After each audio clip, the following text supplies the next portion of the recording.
Good morning, honorable colleagues.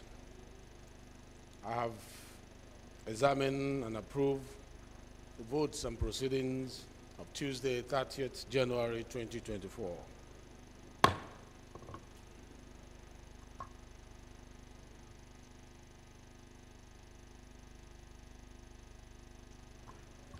Announcement.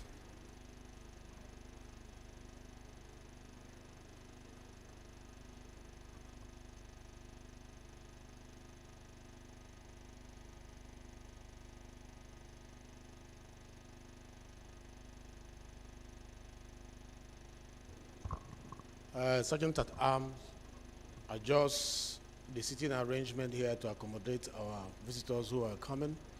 Put more seats there because they're already here to take your questions.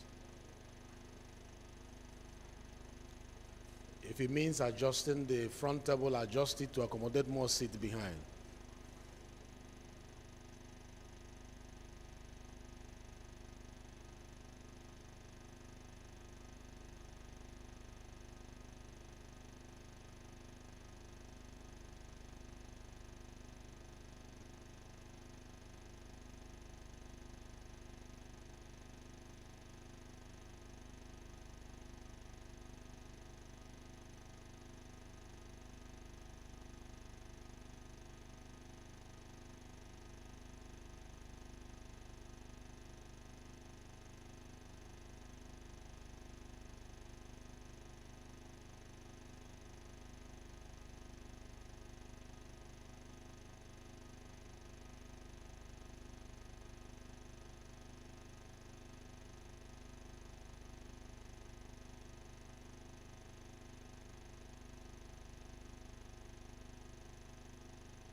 Honorable colleagues, we have some announcement to make.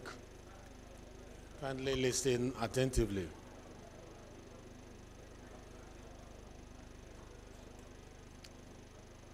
The House has appointed chairman and deputy chairman of committees to fill up the gaps that is existing. The chairman committee on Niger Delta Ministry is Honorable Dibiago Eugene Okechukwu.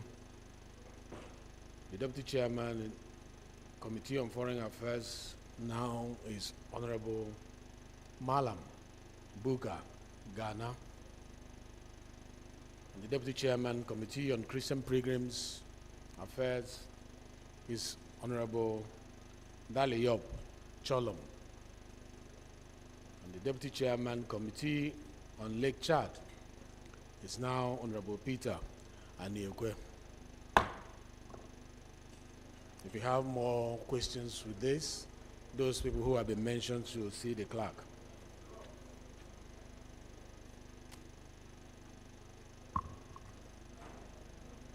This announcement is coming from Right Honorable Ibrahim Ayokunle Isiaka, conferment of doctorate degree,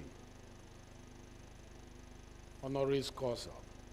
With glad tidings from my family and I wish to inform the leadership and my dearest honorable colleagues that the Kingdom Life University, Florida, United States of America, on Saturday, February 3rd, 2024, conferred on me one of the most prestigious awards of the century, Doctor of Philosophy in public management and humanities, honoris causa. By this development, I wish to be addressed as Right Honorable Dr. Ibrahim Ayokunle Isiaka. Dr. Isiaka, are you in the house? Congratulations. So from now on, he is now Dr. Ibrahim Ayokunle Isiaka. Congrats.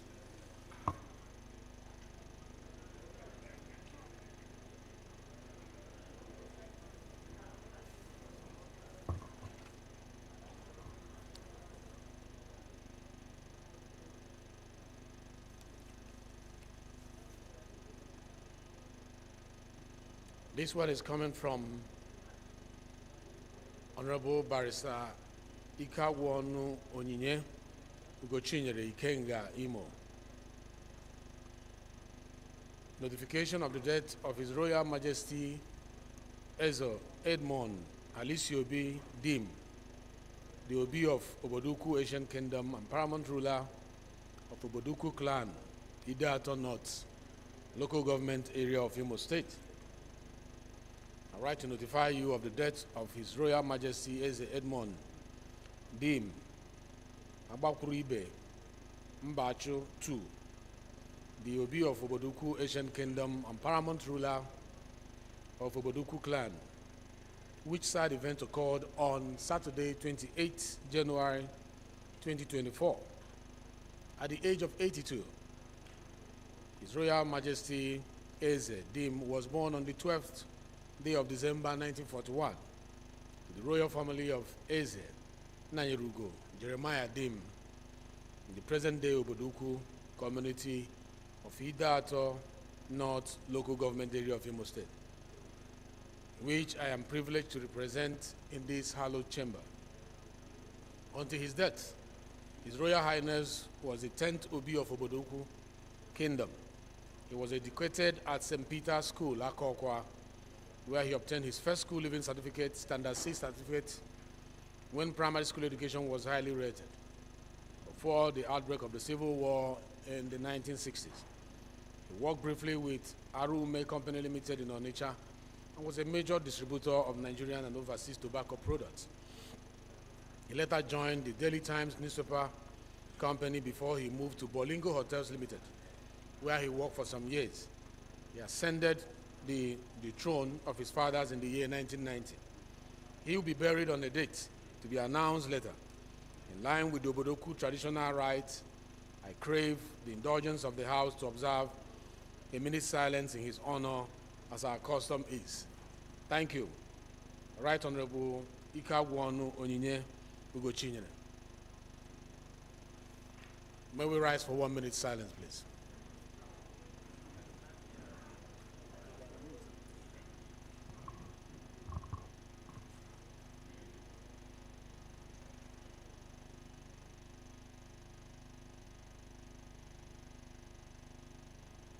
May his gentle soul rest in perfect peace.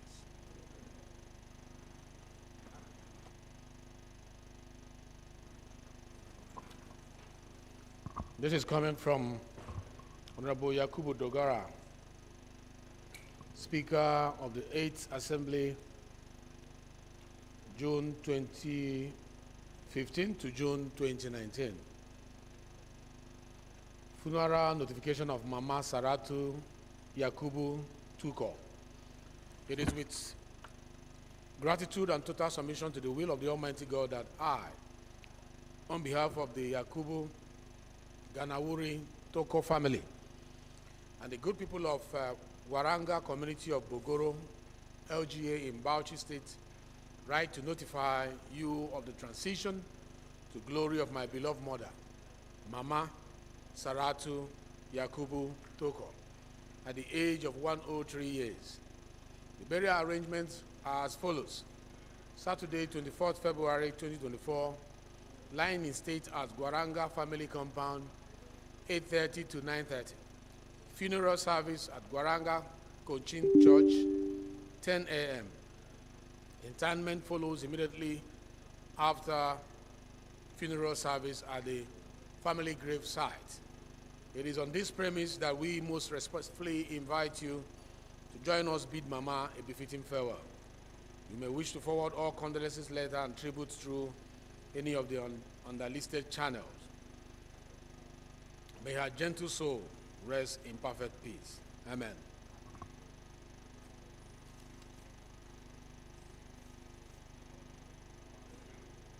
This is coming from Right Honorable Adewumi Ariyomi Ononuga. Notice of the death of Pa Jimmy Solanke, 1942 to 2024. With a very heavy heart, I write on behalf of the people of Ikene, Sagamu, Ramo North, in general, and in Pararemo, in particular, to announce the passing on to glory of Pa Jimmy Solanke, a veteran, playwright, minstrel, composer, and consummate actor, which sad event occurred yesterday, the 5th of February, 2024. Pa Solanke, who was fondly called Bababa, was a part of the childhood of so many in the 60s and 70s, and even right until the millennium through his explicable poetry, entertaining drama, and insatiable storytelling of building and inculcating true morals in the young ones. What about his soulful music that touched deep into the hearts to bring out the warmth of the African spirit innate in most, especially the Yoruba race? The annals of history will forever remember Pa Solanke's unwavering dedication and invaluable contribution to the arts, more so his impact on the global stage. Bababa will be sorely missed by all of us whom he touched with the extraordinary artistic gift. May I humbly ask that this honorable house rise to honor this rainbow of talent with a minute's silence and prayers for the repose of his soul.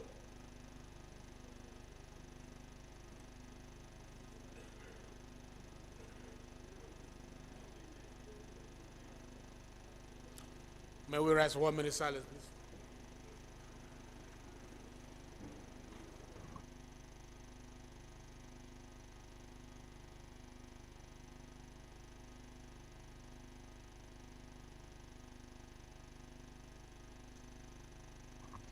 May his gentle soul rest in perfect peace.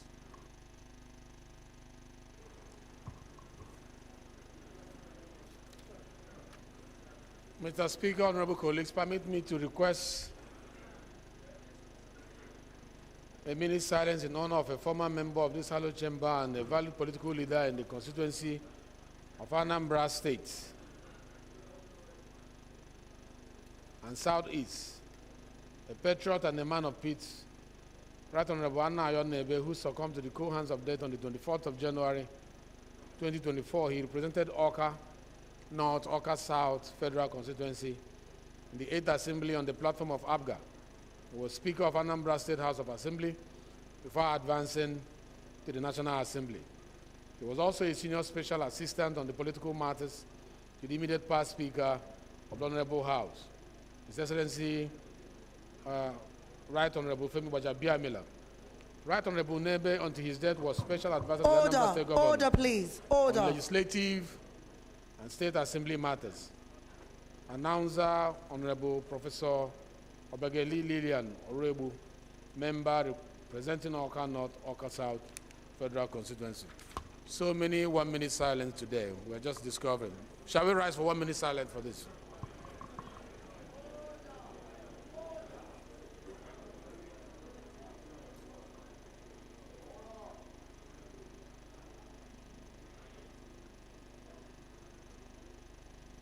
His gentle soul rest in perfect peace.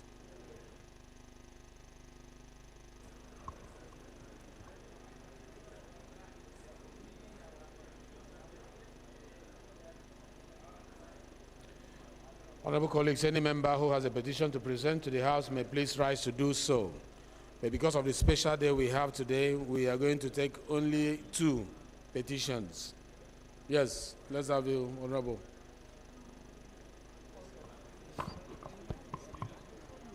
Mr. Speaker, my name is Ibe Okwara Osonwa. and I represent the very prosperous people of Aruchuku-Ohafia Federal Constituency.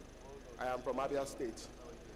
Mr. Speaker, I have a petition here authored by the concerned citizens of Ohafia, Abreba, and Nkporo communities in Ohafia local government. I know we have not seen each other for a long time.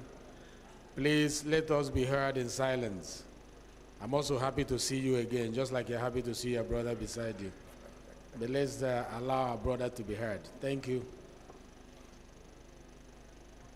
Mr. Speaker, I have a petition here authored by the concerned citizens of Ohafia, Nkporo, and Abreba local government and communities of Ohafia local government.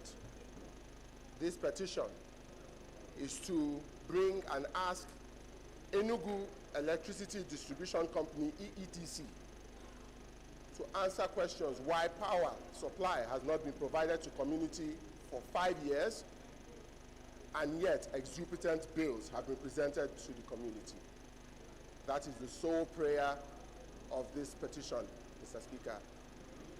I seek your leave to lay this petition on the floor. Yeah, you may go ahead to lay a petition. Yes. Thank you, Mr. Speaker. I remain Honorable Chief Dr. Billy Famous Adesuwa Osawaru. I represent the good people of Orion-Hode Federal Constituency.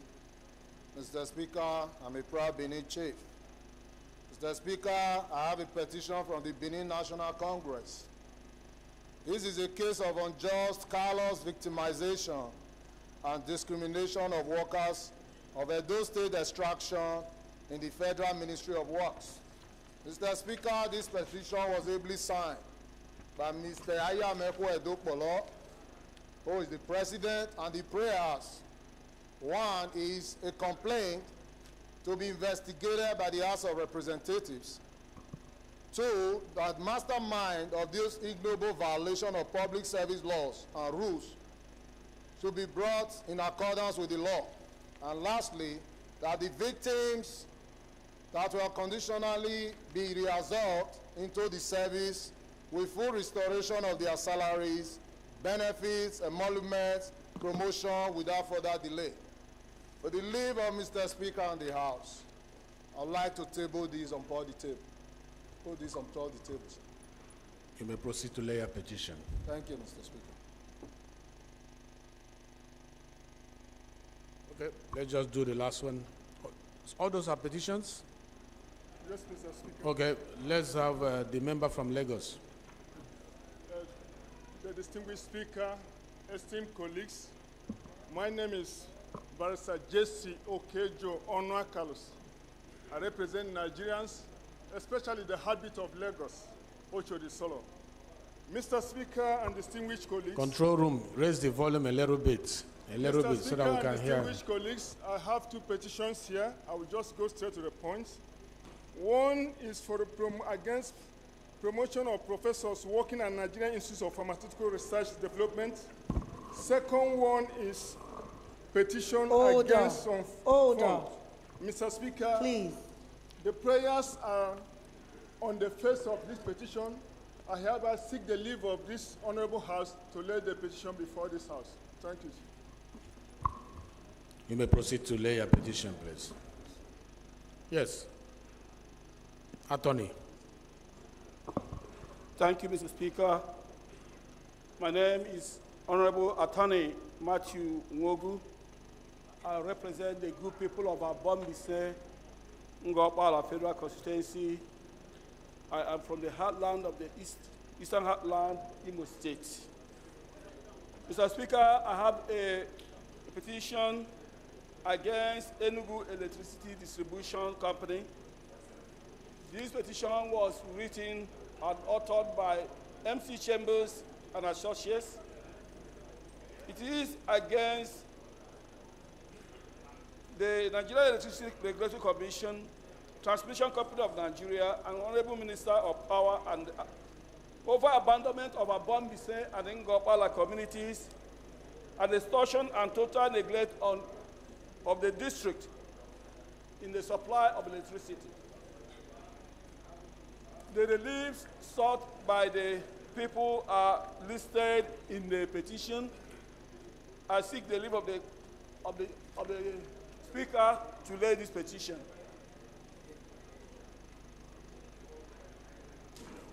You may now lay your petition, please.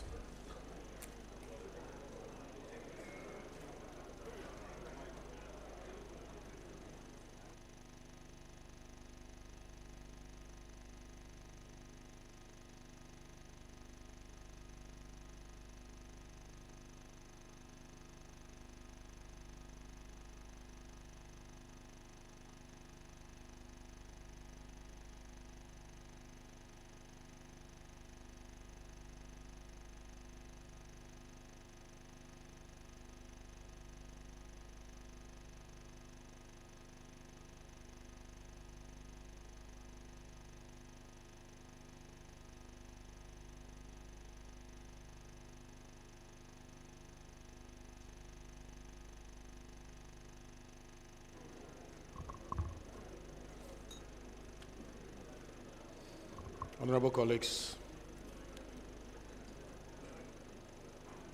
any member who has a matter of urgent public importance to present to the House may please rise to do so. And I want to find out if Honorable Isiaka is in the House. Yes, please, go ahead.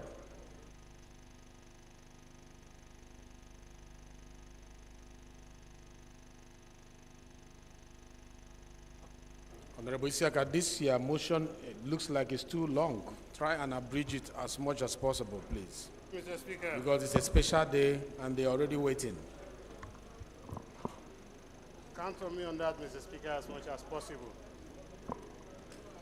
Mr. Speaker, distinguished honorable colleagues, I am Right Honorable Dr. Ibrahim Ayokunle Isiaka. I speak for and behalf of the very good and wonderful people of Ifo Ewekoro Federal Constituency. I'm from the fastest growing economic state in Nigeria. I'm from Ogun State, Mr. Speaker. I rise this morning, Mr. Speaker, standing on Order 8, Rule 4, especially Section 2, and relying heavily on Roman figure 1, Roman figure 2. Dr. Isiaka, Mr. Speaker, let me, I know we are all used to Order 8, Rule 4, but if you check our new House rules, you'll find out that there is an amendment to that. So it is now Order 8, Rule 5. Order 8, Rule 5 is now taking care of what Order 8, Rule 4 used to take care of, so that we can cite the relevant rules when we are going under matters of urgent public importance. I know you didn't know, so update your knowledge of urgent public importance motion and the way it's moved. Thank you. thank you very much, Mr. Speaker. At the same time, I want to use the opportunity to tell Mr. Speaker that it is now a matter of urgency to distribute to all members the new standing orders so that we can keep us abreast. Clerk, ensure that every member has the new order. Those who have not gotten your order, raise your hand, please. Wow. Clerk. So sorry, so sorry, so sorry. Have you been to your offices? Because we send it to your offices. Okay.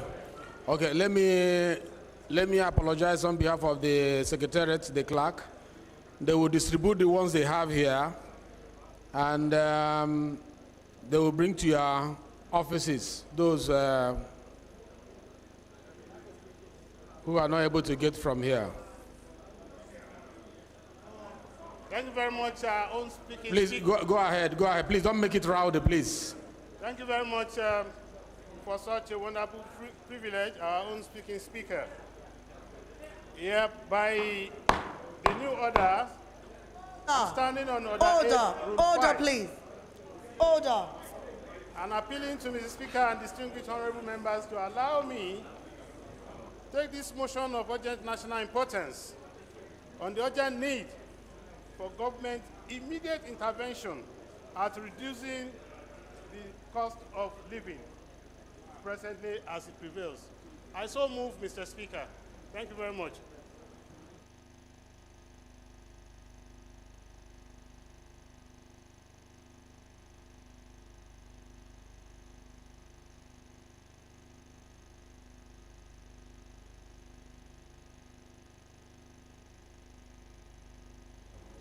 Any seconder to this?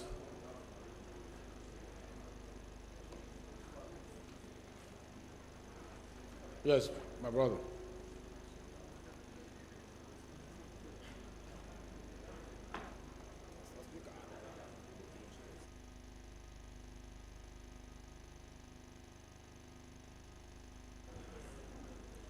The motion came from here. We want to give these people a chance to second.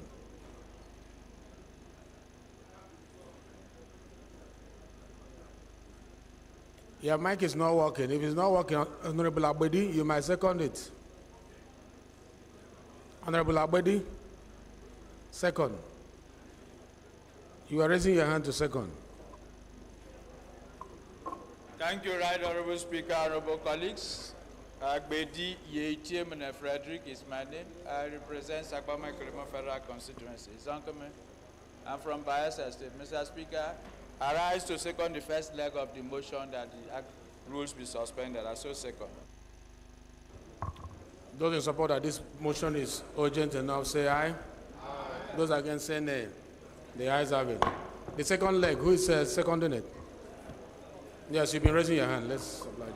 Thank you, Mr. Speaker. My name is Honorable Mudashiru Lukman, representing the good people of Iwo Ayediri Federal Constituency. I rise this morning to second the second leg of the motion. I so second, Mr. Speaker. Those in support of the motion that is urgent to be heard now, say aye. Those against, say nay. The ayes have it. Honorable Isia can make it as brief as possible. Once again, thank you very much, Mr. Speaker, distinguished honorable colleagues. The House notes the cost of living, which has been a pressing issue for many citizens around the world, Nigeria not in isolation. Please speak to the microphone. We need to hear you. The House notes the cost of living, rising cost of living in Nigeria, which has been a pressing issue for many citizens around the world, Nigeria not in isolation. And the situation has only worsened in recent times. The impact it has on individuals and families and the urgent need for government intervention to bring down the cost of living as currently going on in Nigeria. Also aware that as at date, poultry meat is one of the most traded products in the world. The exporters of poultry meat are Brazil, United States of America, and other countries that export beef in the world are Japan, Republic of Belarus, Bovine, Republic of Nicaragua, Netherlands, Republic of Poland, Republic of Ireland, Canada, and Republic of Paraguay. Despite its current export restrictions, India remains the world's largest rice exporting country, with other major rice exporters that include Thailand, Vietnam, Pakistan, Burma, and Cambodia. Convinced that the various radical policies and approaches of the current federal government are not only necessary, but compulsory to propel the nation into the new era of robust economy, improved standard of living, and emergence of Nigeria as the economic destination of the world. But the caveat, the gestation period for this policy of the government is rather coming with some hardship. Truly, incisions of a tribal mark is associated with pains, and only when it heals that the beauty radiates.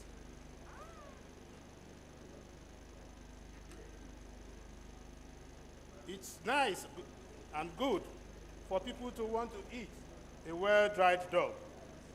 But before the dog dries, what are people going to eat? Therefore, it It's obvious that even the fowl that's perching on the rope now is shaking, while the rope itself is shaking. Both the government that is trying all its efforts to put economy back on foot are worried, and the citizens too are currently worried. The House is further worried that alongside human toll, the financial costs are also escalating on energy.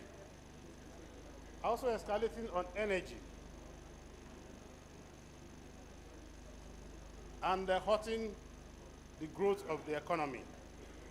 The crisis is potentially fueling instability, as witnessed in some parts of the country yesterday, specifically in Minna, Niger State.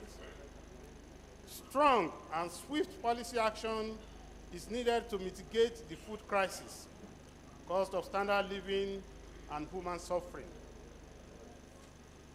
The House equally appealed and noted with disdain the arbitrariness in how marketers are putting costs.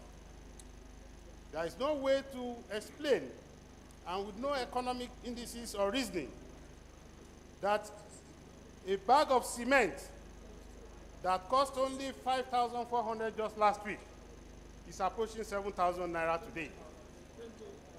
Meanwhile, all the raw materials for production of cement are available in this country. What economic justification? Rather than that, people are latching at the foreign exchange to inflict pains, hardship on fellow citizens without any recourse or any collaboration and any justification for the rising in the foreign exchange. In the light of the foregoing, the House, and the House of the people of Nigeria, herefrom resolves appeal, 1, to the federal government and all critical stakeholders, 2, immediately open up the National Food Reserve and complement by exploring the importation of grains, poultry products, meats, beverages, healthcare and pharmaceutical products from the top exporting countries in the world as a short-term measure while the government is fixing other areas of the economy. Number 2, the House urged the federal government to increase food production and improve distribution, including through ensuring adequate access to fertilizers and diversification. The House is urging the federal government to increase trade financing and reinforcing supply chains as a vital tool to addressing the current cost of living prices and the shocks currently being experienced. The House is urging the federal government to equally embark upon high-impact measures, such as investing in new crop varieties, improving water management, and information dissemination across to the citizens from time to time to keep them abreast of the happenings in the polity. The House further appealed, a very special one in this instance, to the manufacturers, producers, the middlemen, the sellers of goods and services, and all other relevant stakeholders to temper justice with mercy and to be very realistic in the aggressive manners at which they are increasing astronomical prices on goods and services, taking advantage of the situation at hand, especially items that are not dependent and goods that are not dependent on foreign exchange. There is no correlation at all for putting the dollars atop how our marketers should sell products that are produced and manufactured locally. The House further urges the leadership of the House of Representatives to begin in earnest the planned summit with the theme on security and economic development. Mr. Speaker, I so abridged and I so submit. Thank you very much, Mr. Speaker, and distinguished honorable members. Thank you very much. Really abridged. It was really, really abridged. Any seconder to this motion? Yes, sir.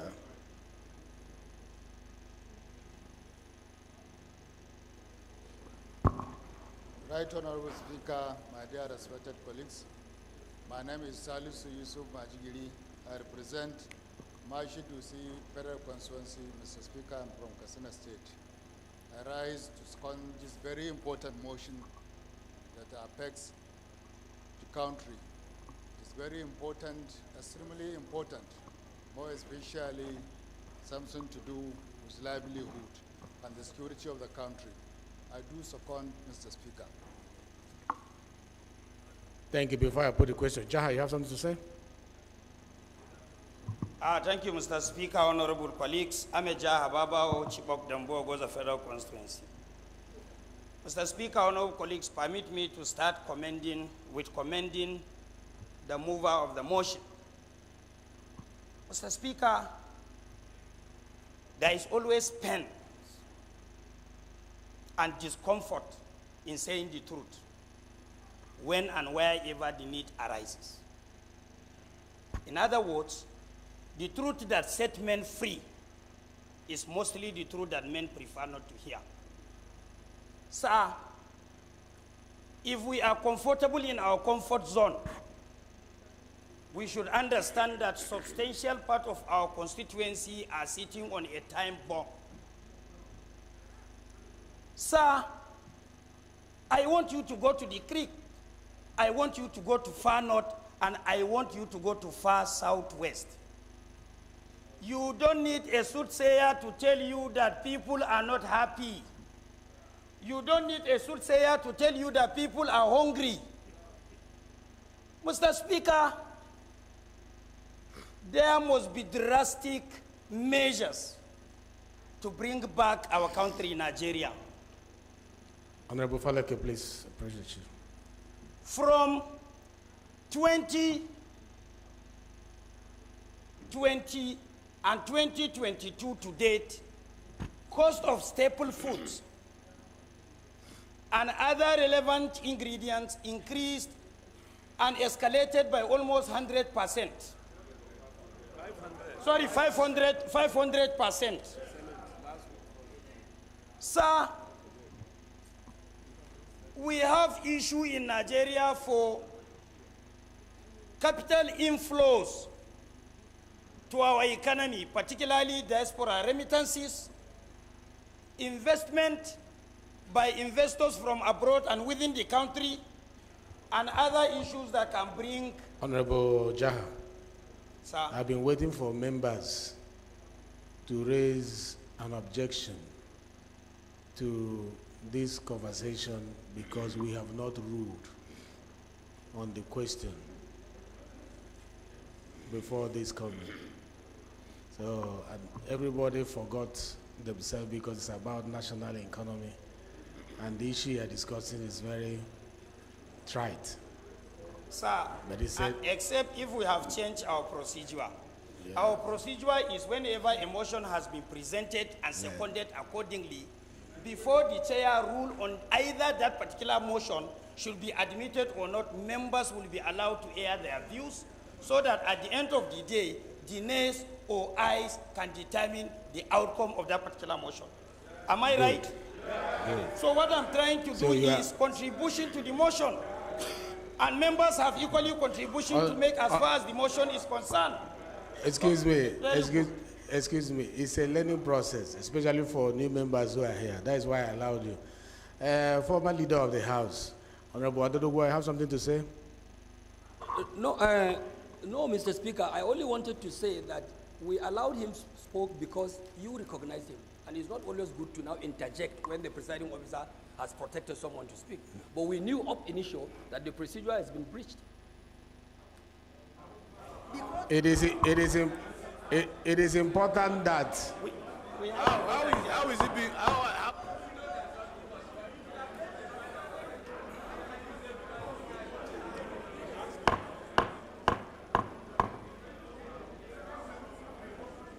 It is important that you learn this, especially for the new members.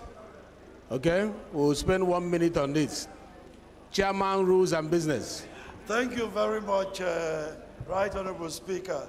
Francis Ejirogane Waive is my name, and I represent the entire people of Ughelli North, Ughelli South, and Udu. I'm from Delta State, and by the leave of Speaker, Chairman, Rules and Business. On the issue we have on ground, Mr. Speaker had recognized Honorable Jaha, and we thought Mr. Speaker can have his way. Otherwise, the procedure we have followed all along was such that even to lead a debate, the mover of the motion will be the one to lead the debate before others can follow. But Mr. Speaker has the privilege to run the House. I so submit, Mr. Speaker. In a motion of urgent public importance, he has been called to lead his debate. Are you saying that he did not lead his debate? He presented the debate, Mr. Speaker. He has read his debate. Yes, yes, Mr. And did not lead his debate. Honorable Isiaka, have you led your debate? I've read my debate, Mr. Speaker. Did you lead it? I read it. If you still want me to lead in 1 minute. Did you lead your debate? Yes. I read my motion, Mr. Speaker. Good. So what is the difference between Are you okay with the presentation of? Yes. I'm okay, but if you permit me to throw it open, I will do. Good. Yes. You wanted to say something, Honorable former leader. Mr. Speaker, sorry to still bring it back. You have even forgotten to put to question whether the motion was urgent enough to be taken. We have gone beyond that. We have gone beyond that. So sincerely, he has to be allowed to lead the motion, then others follow. Former leader, sit down. He has a very good motion. Sir, good. Mr. Speaker, honorable members, we are all passionate about the motion. You can sit. We also want to speak and contribute about it, but procedure has to be followed. That is just it. Let me mention this. His motion was in order up to the point that he finished speaking. He went through all the motions and it was seconded. I'm sure the former leader did not hear when the first was seconded, second was seconded. So he was in order. The question was put the first time and the second time. The question was put and the people are allowed it to go on. At the moment we are now is whether in a motion of urgent public importance where he has presented, whether it should not be seconded before he leads his debate, before comment from the members. I am of the opinion, the chair is of the opinion, that after the seconding of that motion, he has the floor to say one or two things. And since the House did not raise any objection to that, it is a moment for the new members to learn that once a motion has been laid, reading it is not leading it. And once he has finished presenting his core presentation, the next is asking of the question for the House to support. Once we support it, he will be given opportunity to either stand up to say, I adopt my motion as read, or I have one or two more things to say. So I just wanted this to happen so that new members will embrace it. So I will now put the question. Those in support of the motion presented by Isiaka say aye. Those against say nay. The ayes have it. Honorable Isiaka, do you have one or two things to say in 1 minute? Mr. Speaker, thank you very much for that great privilege, and it has equally opened our eyes to so many things. Mr. Speaker, I fully adopt the motion as read by me. 1 minute, please. We're coming. Go ahead. Mr. Speaker, I fully adopt the motion as read by me. Thank you very much. It's self-explanatory, Mr. Speaker. Thank you very much for saving us the time. Any other comment? Jaha, round up in 1 minute. So, sir, what I'm trying to say in a nutshell is there must be conducive environment created by government to encourage diaspora remittances and investment by investors from within and outside the country. And that is only possible if we have serious security measures on ground that can attract these investors to come and invest so that there will be improvement in our GDP. This is exactly what I'm trying to say in a nutshell in 1 minute. But if you allow me, I will talk for at least 30 minutes on the issue of this. No. That's the truth. All right. Let us, Minority Leader, please. Thank you, Mr. Speaker, my dear colleagues. Kingsley Chinda. I represent Toby Abofera constituency. I'm an Ikure man from Rivers State. Mr. Speaker, I rise to support this very, very important motion. And briefly in so doing, although we are aware, but I want to read section 14 of the Constitution for purposes of emphasis with your leave, sir. Section 14(2). Constitution, section 14. Constitution, section 14. Subsection 2. It is hereby accordingly declared, A, sovereignty belongs to the people of Nigeria, from whom government, through this constitution, derives all its powers and authority. B, the security and welfare of the people shall be the primary purpose of government. Mr. Speaker, my dear colleagues, with what we are facing in Nigeria today, truly can we say that the welfare of the people is being taken care of, which is the primary purpose of government. And I think that that is what our colleague has drawn our attention to. A lot needs to be done. As a government, we derive our sovereignty from the people, but the same people who gave us that sovereignty are impoverished, they are living in poverty, they are living in penury. The people are sad, the country is not happy. And the primary purpose of government, including all of us here sitting, is to bring joy and happiness to Nigerians. I'm sure that some of us find it even difficult going home because of the circumstances and the condition we find ourselves in Nigeria today. Yes, you might not be directly in charge of the situation, but you are part of the government. And the least we can do is to say the truth to power and struggle to see how we can assist the executive arm, the judicial arm, the security agencies to improve the situation in our country. It's a wake-up call to all of us as parliamentarians. The motion this morning is a wake-up call to all of us as parliamentarians, and we actually need to sit up. Else, when the Nigerian spring starts, we will be the first casualty. Let us not look at it from the angle that it is Mr. A or Mr. B. We all have a role to play. Thank you. And I will ask that we please take this motion very seriously and support it with the speed of light. Thank you, sir. Thank you very much. I think this is what today we are going to have interaction, which is sectorial engagement with the relevant stakeholders. Let us not dwell more on this. Make your questions ready and you ask them. We're actually rushing. They'll be here since 10 o'clock so that we can have them in. Whatever you have to say it through your questions. We are going to recognize you. I'll just put the question. Those in support of this motion say aye. Aye. Those against say nay. The ayes have it. The second matter of urgent public importance is Honorable Shagaya here. Make it as brief as possible. It's the last one we are taking today. Mr. Speaker, honorable colleagues, I remain Honorable Mukhtar Tolani Shagaya. I represent the good and industrious people of Ilorin West as a federal constituency of Kwara State. Mr. Speaker, by your leave, I wish to stand this down and take it on another day.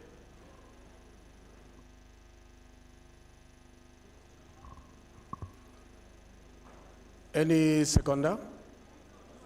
I didn't hear you. Oh, you stepped down. Thank you very much. Thanks a lot. Thanks a lot. Motion step down in the leave of the House.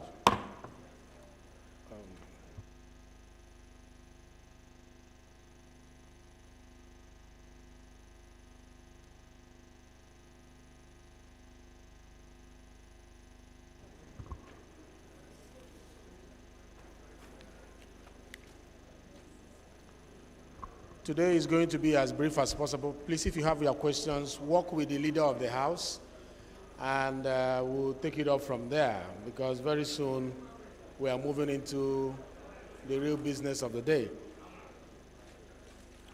The next business of the day is the admittance into the chamber. Honorable members, the first business of this day is a motion on admittance into the chamber. The Minister of Finance, the Minister of Budget and Economic Planning, the Governor, Central Bank of Nigeria, the Chairman, Federal Inland Revenue Service, FIRS, and their entourage for the purpose of sectorial debates on the nation's economy. This is standing in the name of the House Leader. The House Leader is invited to move the motion. House Leader, please.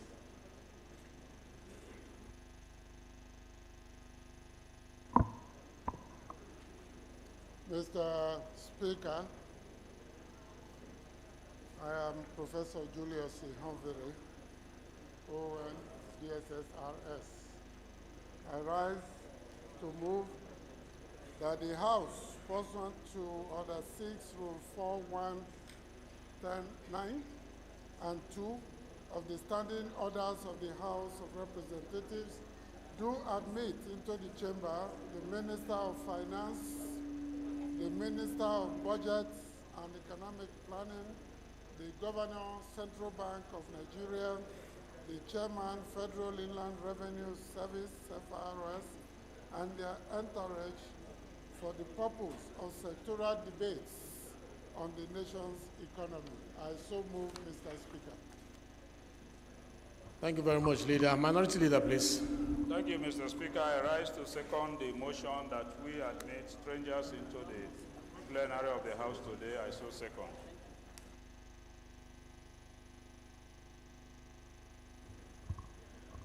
Those in support of this motion say aye. Those against say nay. The ayes have it. Leader, please go and escort your visitors in.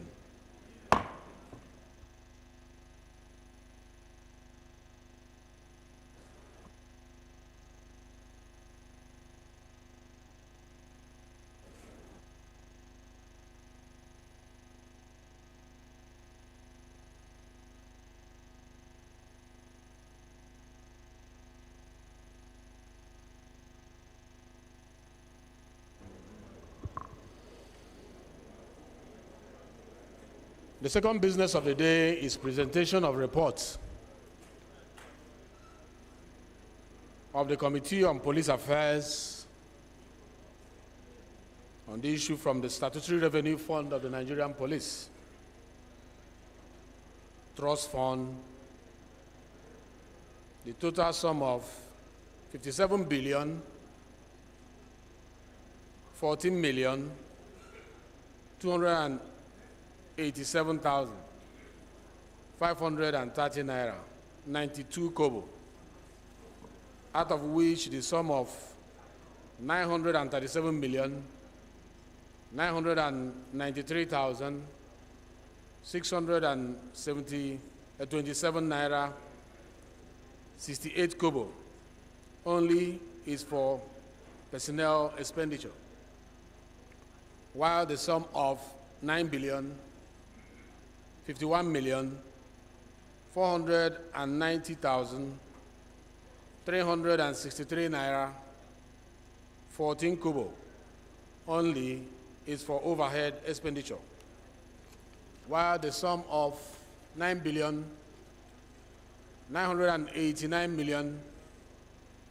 483,990 naira, 82 kobo only for the recurrent expenditure, and the sum of 47 billion 24 million 803,541 naira, 18 kobo only for capital expenditure for the year ended 31st December 2023. Standing in the name of Honorable Maki Yeleman Abubakar. Honorable Abubakar is invited to present the report. Honorable Yeleman, if you're in the house, please. Thank you, Mr. Speaker. My honorable colleagues, I am Abubakar Maki Yeleman. I'm from Jigawa State. I represent Malamuru Kaugama Federal Constituency. Mr. Speaker, I rise to present that the House do receive the report of the Committee of Police Affairs on the issue from the statutory revenue funds of the Nigerian Police Trust Fund, the total sum of 57,287,531 naira 92 kobo, in which 937,993,627 naira 68 kobo is for personal expenditure. Mr. Speaker, my right honorable colleagues, 9,051,490,363 Honorable Yeleman must be heard in silence.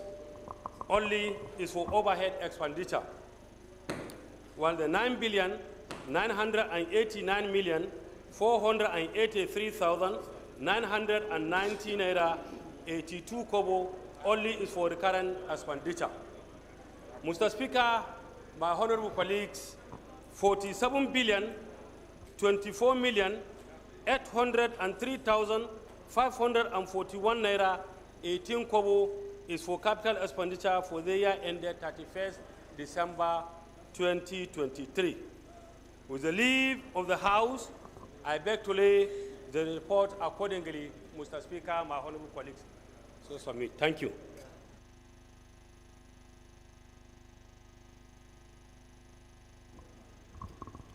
Thank you, Honorable Yeleman. Any seconder to this motion? Yes. Zakaria.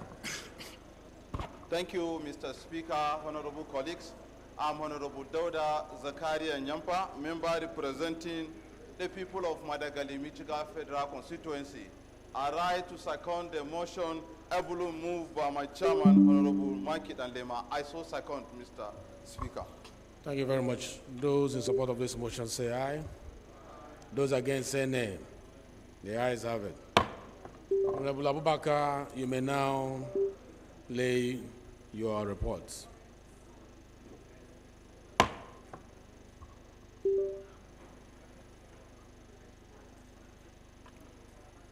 Honorable colleagues, the third business of the day is presentation of the report of the Committee on Custom and Excise, the issue for the statutory revenue fund of the Nigerian Custom and Excise, the total sum of 764,434,216,877 naira.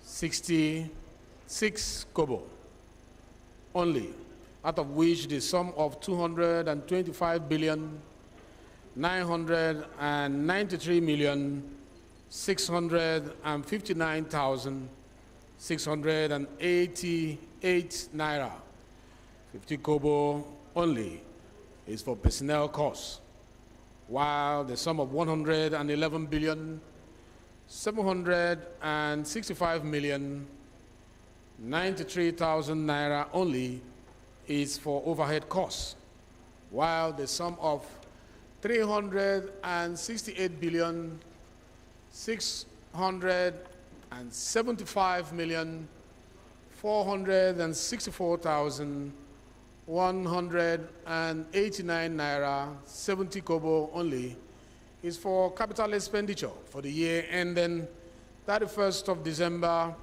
2024. And this is standing in the name of Honorable Leke Joseph Abejide. Honorable Abejide, if you are in the House, you are invited to present the report. Thank you, Mr. Speaker, honorable colleagues. Honorable Leke Joseph Abejide is my name. I represent the good people of Yagba East, Yagba West, Mopamuru Federal Constituency. I'm from Kogi State. I rise to move that the House do receive the report of the Committee on Customs and Excise on the issue from the Statutory Revenue Fund of Nigeria Customs Service and Excise, the total sum of 706 billion 434 million 216,877 naira 66 kobo only, out of which the sum of 225 billion 993 million 659,688 naira 50 kobo only is for personnel costs, while the sum of 111 billion 765 million 993,000 only is for overhead costs, while the sum of 368 billion 675 million 464,189 naira 16 kobo only is for capital expenditure for the year ended 31st December 2024. I so move, Mr. Speaker. Thank you, Honorable Abajide. Any seconder? This motion, preferably somebody from the Committee of the House on Custom. The deputy is here? Yes, let the deputy second. Thank you, Mr. Speaker. My name is Hassan Sheikh Hussein. I represent the good people of Nasarawa Federal Constituency, Kano State. I rise to second the motion heavily moved by my colleague. I so second.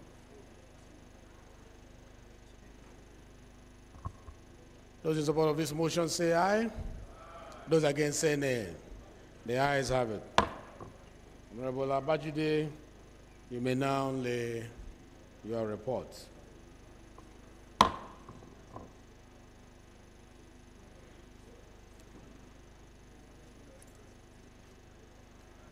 Honorable colleagues, the 13th order of the day is commencement of the sectorial debates.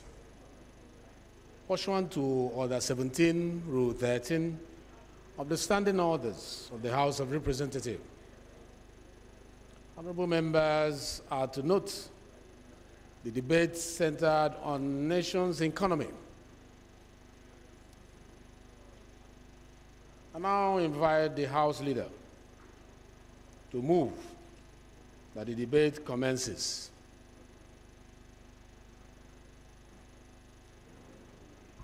Mr. Speaker, I'm Professor Julius Ihonvere, ON, DSSRS. I rise to move that the sectoral debates on Nigeria's economy in the House of Representatives should commence immediately. I so move. Minority Leader. Thank you. Minority Leader, can you second? Thank you, Mr. Speaker. My dear colleagues, I rise to second the motion as moved by the House Leader that will commence the sectorial debate. I so second. Before I put the question, this is a very important time, and your constituents at home, they will be watching to see your participation in these all-important engagements. Order, please. Order. The House is in order. The House is in session. Order, please. I ask the question. Those in support of this motion say aye. Those against say nay. The ayes have it.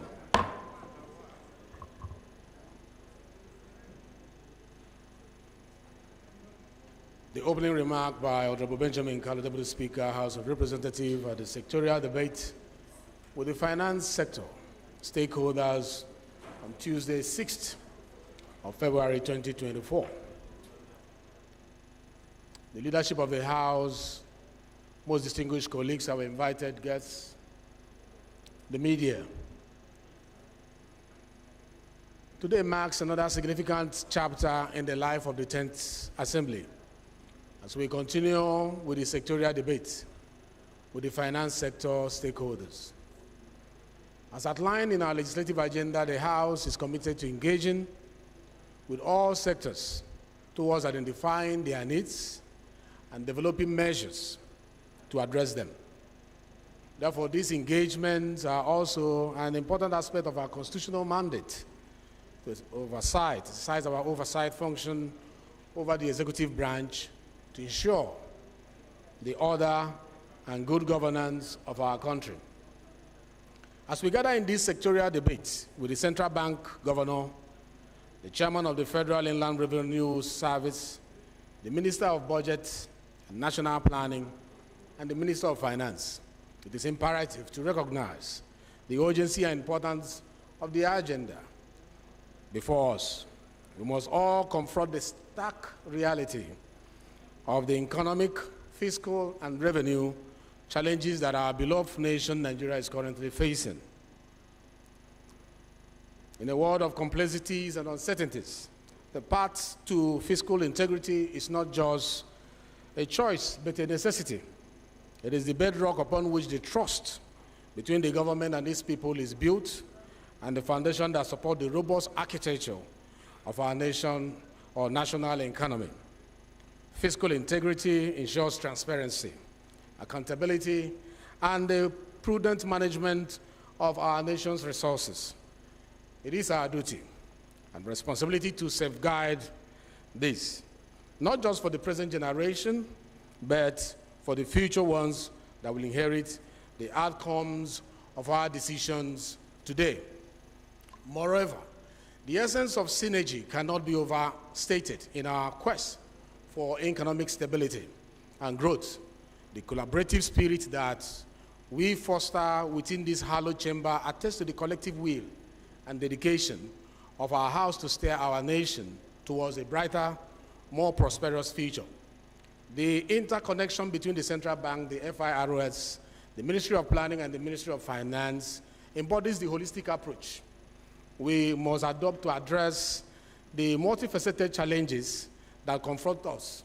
Through synergy, we can align our strategies, consolidate our efforts, and amplify the impact of our initiatives. In the face of global economic shift and domestic challenges, it is clear that robust reform measures are not just beneficial but imperative. We are at a pivotal moment where the decisions we make and the policies we implement will impact the lives of millions of Nigerians. The reform we envisage should not only address the immediate needs, but also lay a foundation that is resilient with a dynamic framework that can adapt to future challenges and opportunities. These measures should stimulate growth. These measures should foster innovation. These measures should uplift the life of every Nigerian.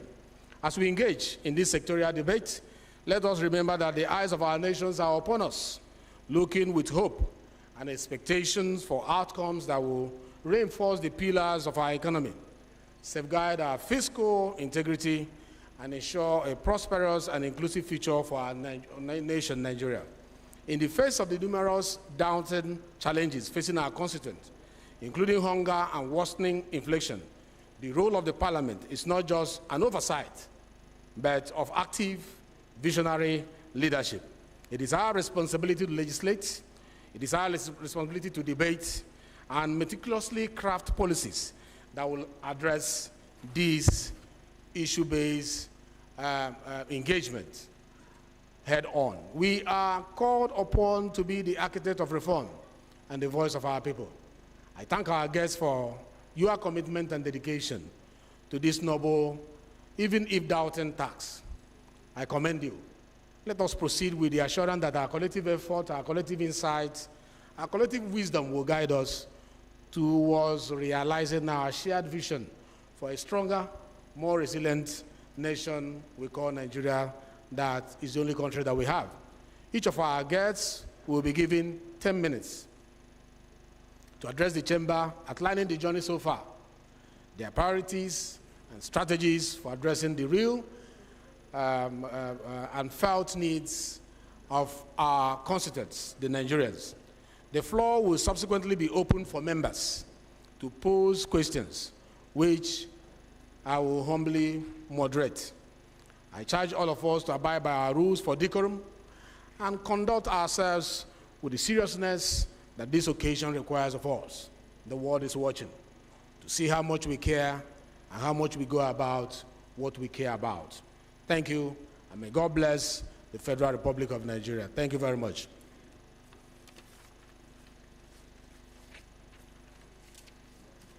I will now invite our guests to make presentation, and we're going to start with the FIRS, and after that, we'll have the CBN.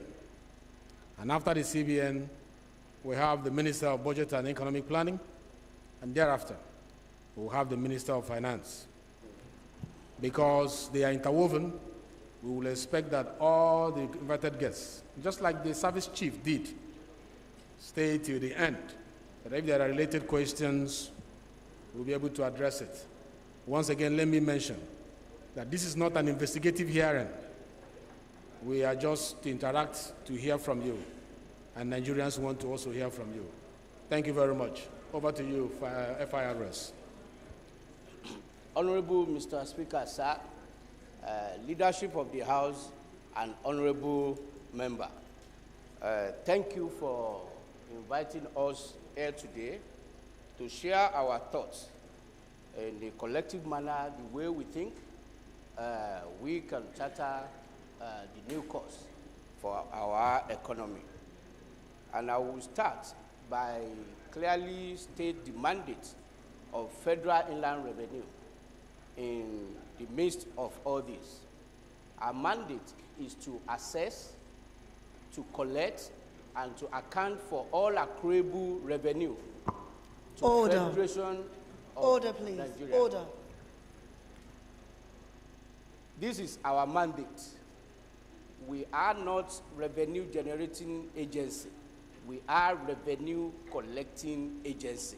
And this is very clear because we are just a consequence collector of all the impact of economic policy, either from central bank or from the Federal Ministry of Finance.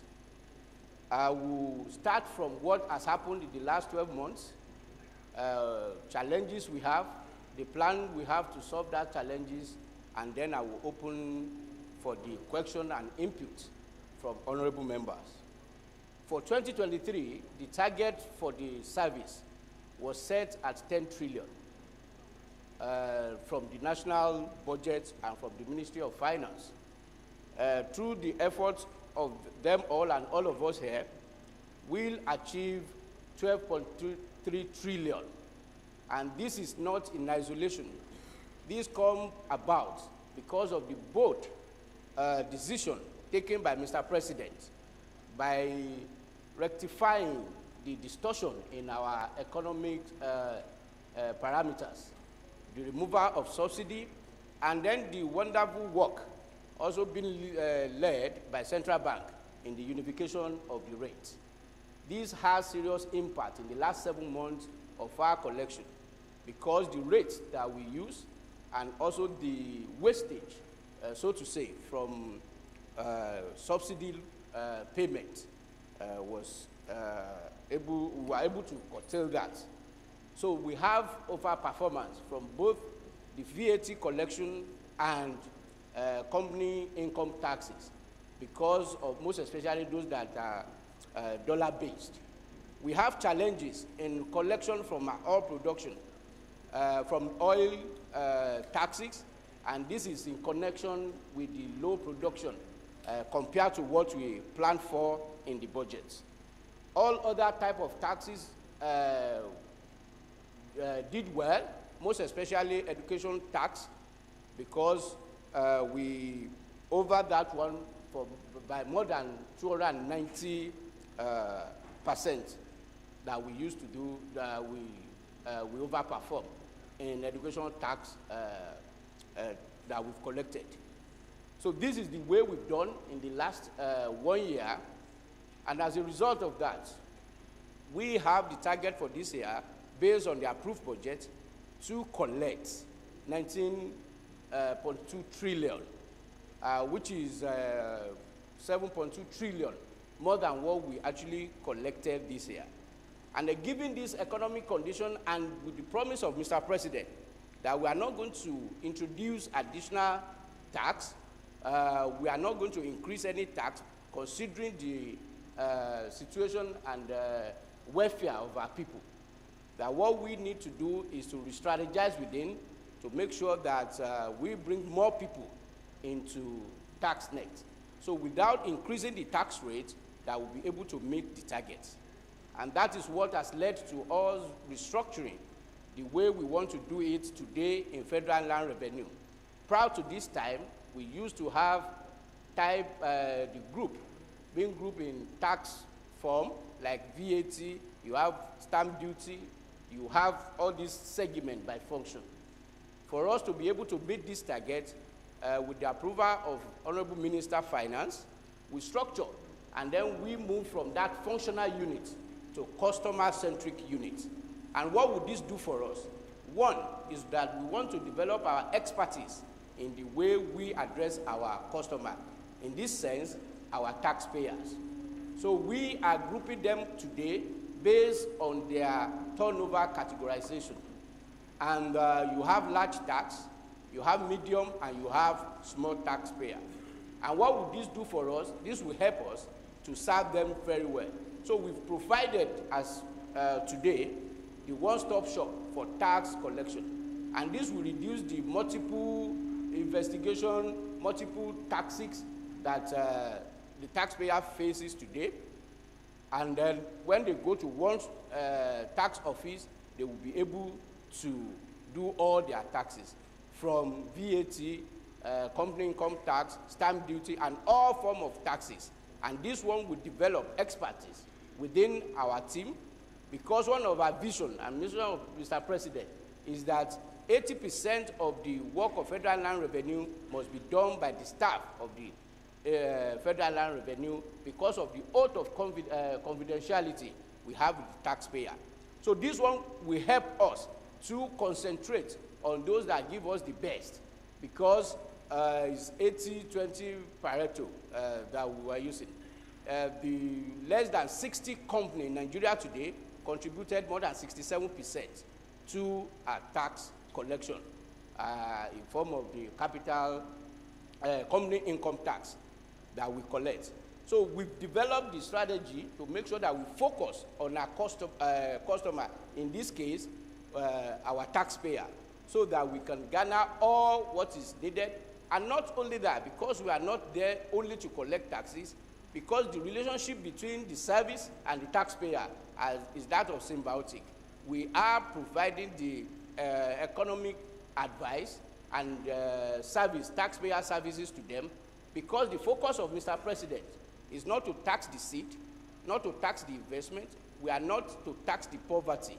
We are to focus on prosperity, we are to focus on the fruit, and we are to focus on the return on investment. And that is why coming together from CBN, Federal Land Revenue, planning, and other, because it is the result of their coordinated policies that result in prosperity, from which Federal Land Revenue will collect taxes. So for us, we also have the pillar in our services that we will develop our people, we develop technology, and we have process through which we will collect all what needs to be collected. The fair treatment is actually our guide word, because we are not to kill the tree that bear the fruit. We are to nurture, to fertilize the tree. And that is why the conducive economic environment, it is actually fundamental to achieving our tax collection. So having this sectoral conversation on the way to have a good economic environment, it is very important, and it is helpful for federal inland revenue. And what Deputy Chief Whip, I hope you are timing him. Go ahead. You have a few minutes to finish. So for us, as I've said earlier, we are consequential collector because we don't generate revenue, we collect revenue. So the product of this wonderful coordinated economic policy, it is what will help us in achieving our goal and meeting our targets. So we have the technology, we have the people, and we have the process. And like I said, the oil production plays significant role in revenue, in achieving our revenue target, focusing more on being able to provide good security. It will also help us. And also, through the help of Honorable Minister of Finance, we have put many measures in place, one of which is what Mr. President has also approved, that going forward and in implementing 2024 budget, the expenditure framework, income framework need to be synchronized. Mr. President has approved, and I know Honorable Minister has sent a circular to that effect, that going forward, all the payments, most especially from the ministry to all the contractor, will be done directly to contractor.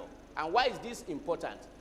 7.5% is the VAT rate, and then you have 5%, almost on more than 90% of the contracts that government executes. So if you take it into the number, we have the capital budget of above 9 trillion for this year. If we collect 7.5% and 5%, as case may be, 12.5% of that 9.7 trillion is going to roughly above 700 billion. That is taxes alone from government. Apart from being able to collect our tax effectively, it will also help our cash management, because we are not only to collect, but we need to account for all the way we spend all this money. So because of my time, Kindly round up, and so, you have 1 more minute, sir. Okay. So I will now open for the question and the input from my honorable members, our honorable members, and the leadership. Thank you very much. We'll call you up again, so you will just make your presentation and sit down. Thank you. The question time will be the same time, so that if they are related, your colleagues might help you to address the ones that are joint. So thank you for your presentation. You may have your seat, and we'll call you back. Thank you. Yeah. The next guest to make his presentation is our very own governor of the central bank. Let's have our brother Cardoso make his presentation.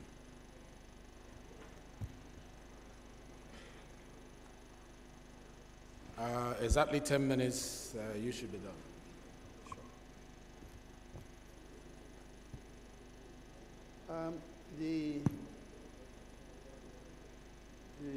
Your Excellency, the Speaker of the House of Representatives, the leadership of the House of Representatives, honorable members of the House of Representatives, good morning and thank you, or good afternoon, and thank you very much for the honor of being here today.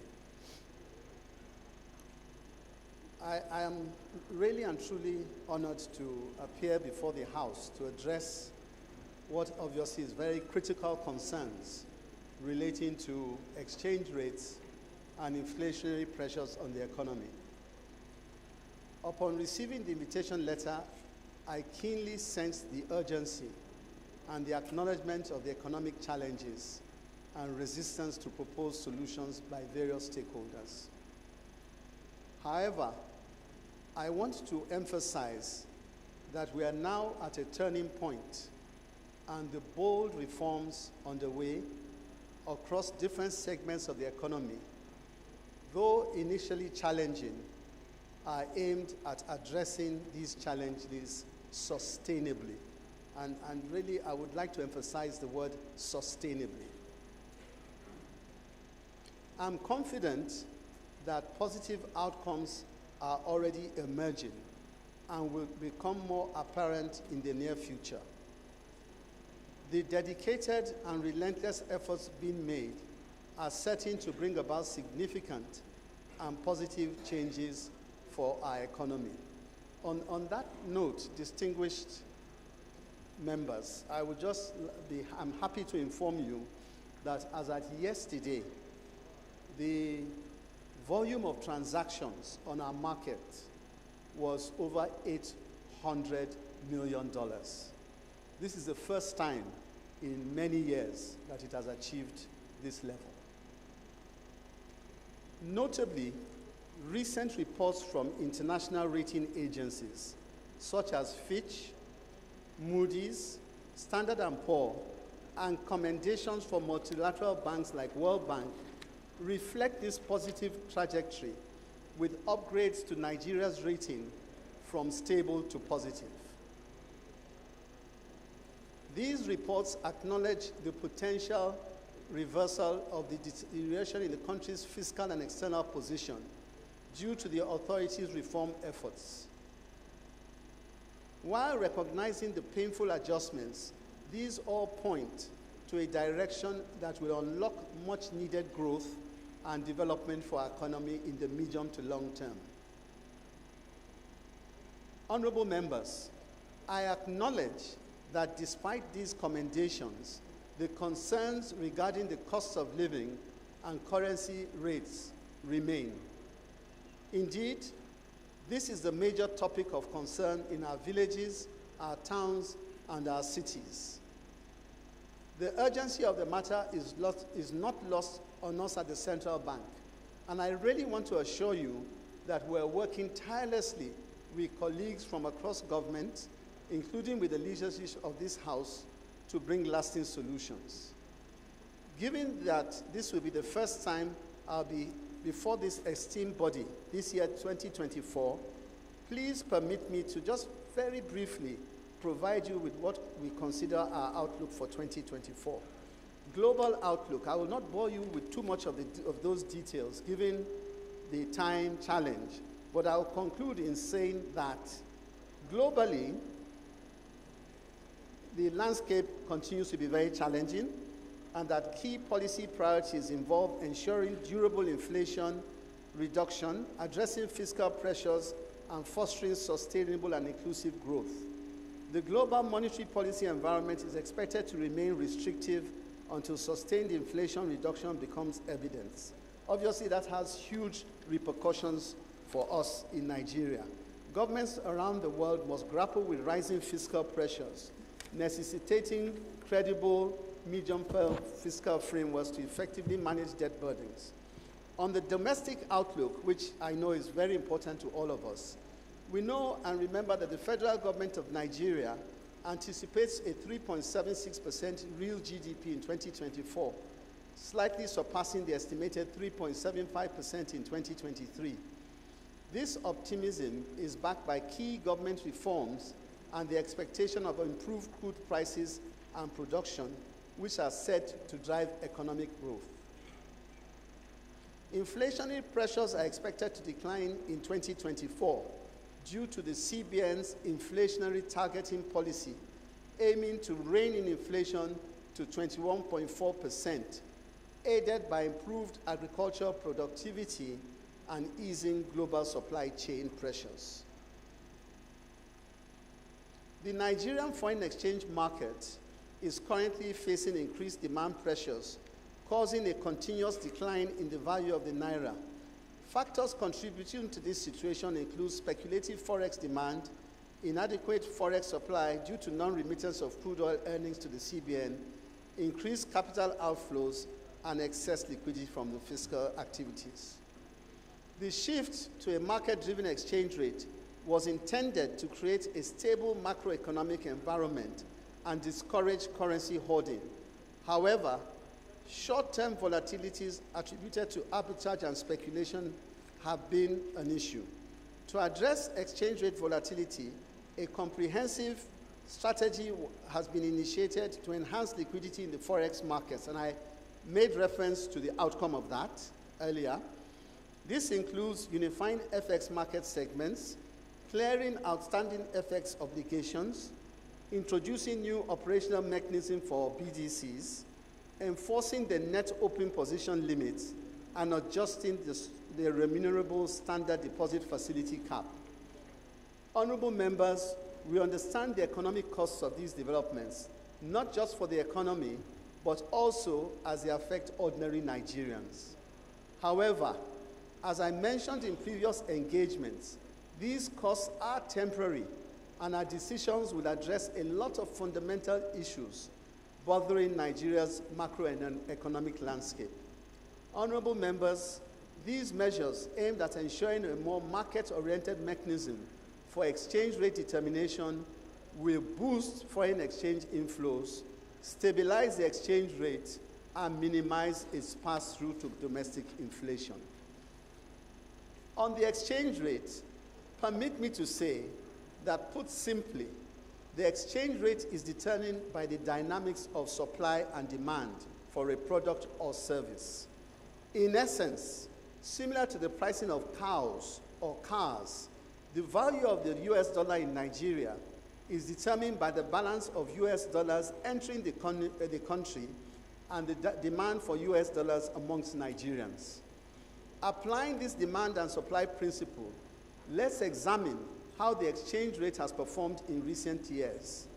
The exchange rate in Nigeria has increased or depreciated due to the simultaneous occurrence of two factors: a decline in the supply of US dollars coinciding with a surge in the demand for US dollars. Looking at the demand side of the exchange rate, it's important to note the growing number of Nigerian students studying abroad. In 1980s and 1990s, the need for US dollars for their living expenses was minimal. However, recent data shows a significant change. According to UNESCO's Institute of Statistics, the number of Nigerian students abroad increased from less than 15,000 in 1998 to over 71,000 in 2015.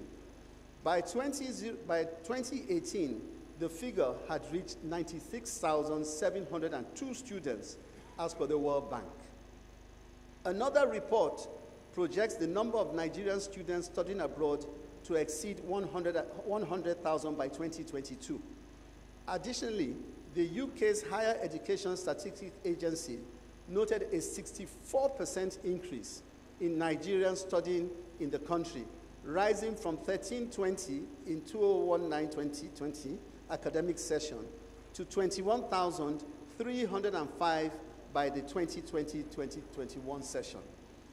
Given this data, it is crucial to highlight that between 2010 and 2020, foreign education expenses amounted to a substantial $28.65 billion, as per the CBN's publicly available balance of payments statistics.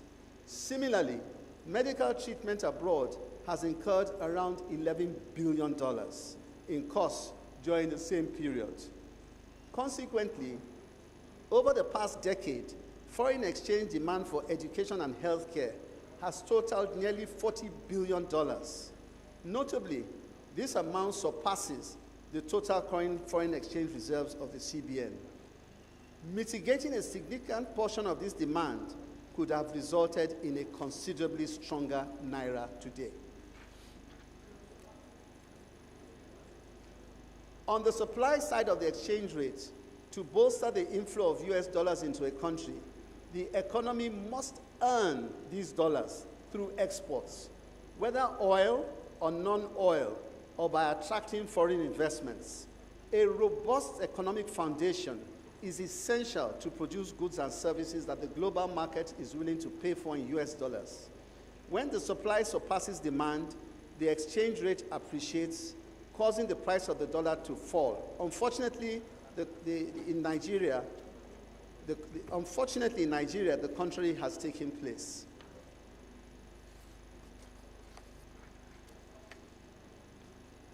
Regrettably, over the past 12 years, our oil exports constituted over 90% of our foreign exchange revenues and have declined from $93.89 billion in 2011 to $31.4 billion in 2020. From the aforementioned points, we can infer that the genuine issue impacting the exchange rate is the simultaneous decrease in the supply and increase in the demand for US dollars. It also seems that the task of stabilizing the exchange rate, while an official mandate of the CBN, would necessitate efforts beyond the bank itself and indeed to an attitudinal change of all our citizens. My concluding remarks, and I know I'm pressed for time, honorable members, my team and I are dedicated to refocusing the bank by giving primacy to price stability. We also aim to build confidence in the Nigerian economy through the maintenance of stability in consumer prices and the foreign exchange market. We are aware that the twin challenges of inflation and exchange rate depreciation on our economy are daunting. However, they are not insurmountable. Monetary policy actions are sometimes inhibited by transmission lags. Nonetheless, it is expected that the policy measures implemented by the bank will permeate the economy in the short to medium term. Just 1 more minute, sir. Inflation pressures may persist, albeit temporarily, but are expected to moderate significantly by the fourth quarter of 2024.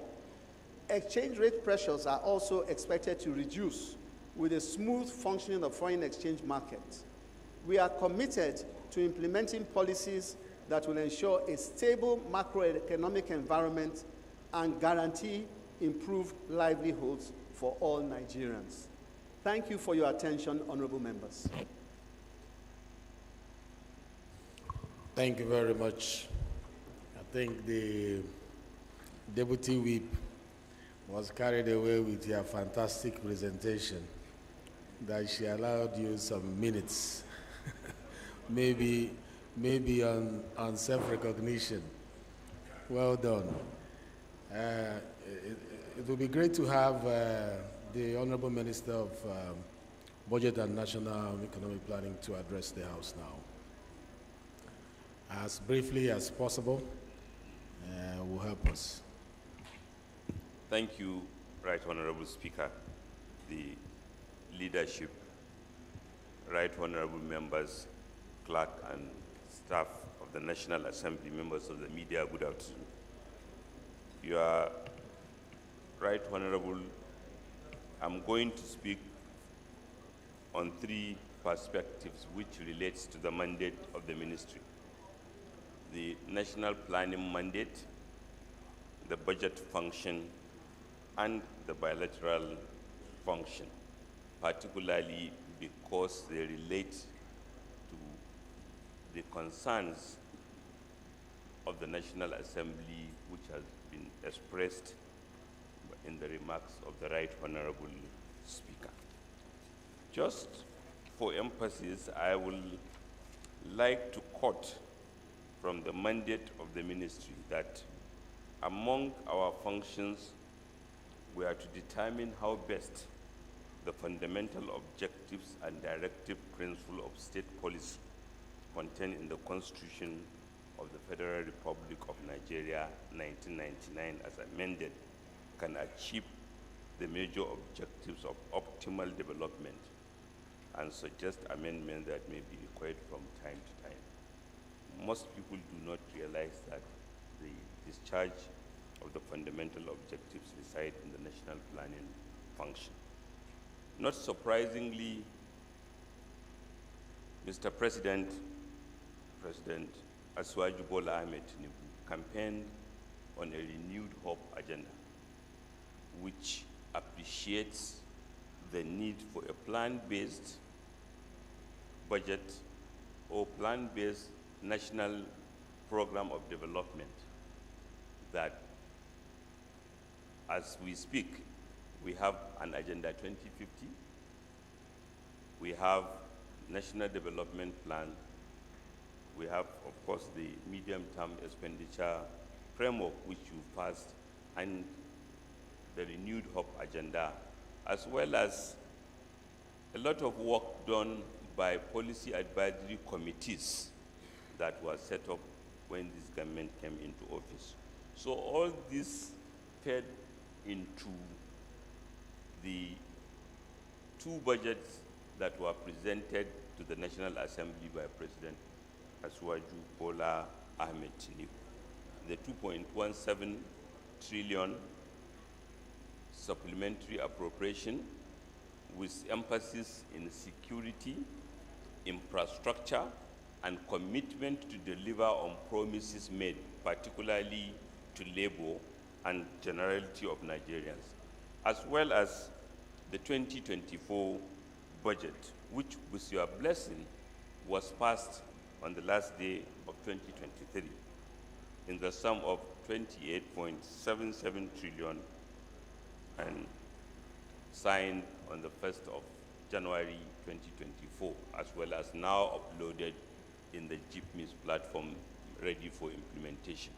And prior to that, there was a negotiation with the National Assembly where Mr. President sought and the National Assembly agreed to amend a supplementary appropriation, which is the first he inherited, in the sum of $819 billion to provide $500 billion to fund palliatives to support the adjustment that were occasioned by some of the bold and courageous measures that were taken to restore macroeconomic stability and functioning of the economy. And the two budgets, in particular the 2024 budget, has significantly delivered on deficit reduction so as to assure the private sector that we will restore fiscal discipline and ensure that they are not crowded out, but that public expenditure becomes catalytic and enabling of private sector investment. Equally, with your support, we delivered a budget that has the highest capital expenditure in the last 2 decades. And I think you all ought to be commended, as well as Mr. President. 39% capital expenditure. Because most people, when computing capital expenditure, they only compute the MDA capital of 9.19, whereas in the statutory transfers to NJC, to Niger Delta Development Commission, to Northeast Development Commission, the statutory transfers compose both a capital and recurrent component. So when we add to that, we'll see that the capital is much higher. This, of course, is commendable, is consistent with Mr. President's commitment to Nigerians that we are not going to take the easy way out. And more than that, the budget provided more money, both on nominal and in real terms, than has ever been provided in the priority sectors: defense and security, infrastructure, agriculture, as well as innovative funds that have been created, that have been provided for, that are enablers of economic activity. A 100 billion naira National Agricultural Fund, a consumer credit fund that we believe will be catalytic in promoting domestic manufacturing, a mortgage fund that we believe will support expansion of construction activity, and given the fact that our construction sector must really rely on locally sourced materials, one can imagine that that will generate significant economic activity in a short time. Uploaded on the GPMIS platform, the implementation, one of the implementing circulars, as we have heard earlier from the chairman of FRIS, has gone out. The second one will go out. And this is where maybe I will use this opportunity to appeal. The National Assembly particularly the respected House of Reps, is rightfully worried about complaints about cost of living. And one of the quickest wins, and this challenge does not come unanticipated. We reckon with global challenges that are impacting us domestically, and we reckon with the transitional nature of some of the measures that we have taken. And we know that they will have some impacts. But there are compensatory mechanisms.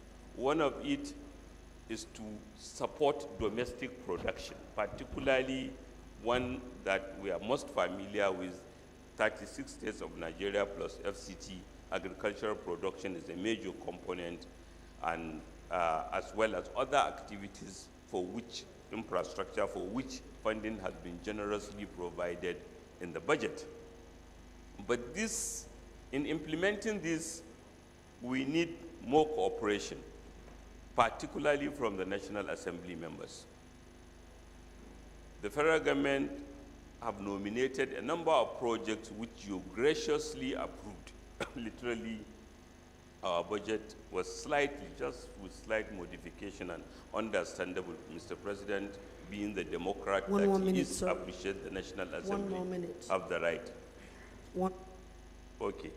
But the National Assembly have nominated projects in the budget, rightfully so, consistent with your representation and powers, and also the ability to contribute to appropriation. But that's where now, in implementing that, we want to prioritize those projects, both on the federal and the National Assembly side, that will stimulate economic activity as quickly as possible. And Right Honorable Speaker, I would like to make that appeal. And as to the current measures, I'm sure we'll hear from the coordinating minister, but today we are having here this hearing in this chamber. What is happening in our country is akin to somebody visiting a reconstruction site. It might be inconvenience.